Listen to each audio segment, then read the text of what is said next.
কবিতা মুনাফিকরা গুপ্তচর হয়ে সব সময় আত্মগোপনে থাকে। কবি হাবিবুর রহমান হাবিব।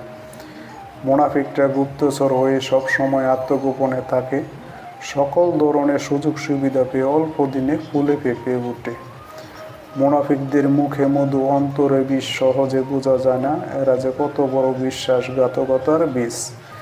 যখনই নিজেদের স্বার্থ হাসিলের একটু সুযোগ পায়, গিরগিটির মতো নিজেদের রং বদলায়। মুনাফিকরা গুপ্তচর হয়ে সব সময় আত্মগোপনে থাকে। হাবিব বলে, মুনাফিকরা নিজেরা দুর্নীতি আর অপকর্ম করে অন্যের উপর শুধু চাপায়, নিজেদের স্বার্থের জন্য বনের হিংস্র প্রাণীর মতো হিংস্র হয়ে সব সময় লাফায়। মুনাফিকদের দেখলেই বোঝা যায় একেবারে হাবাগোবা, অথচ ভিতরে বিশ্বাসঘাতকতার টকবগে পাকা। মুনাফিকদের কথা ও কাজে কখনো মিল থাকে না, অন্যকে ঠকানো জন্মগত পেশা, সব সময় বিশৃঙ্খলা সৃষ্টি করে নিজেদের স্বার্থ হাসিল করায় মুনাফিকদের বড় নেশা। মুনাফিকরা গুপ্তচর হয়ে সব সময় আত্মগোপনে থাকে।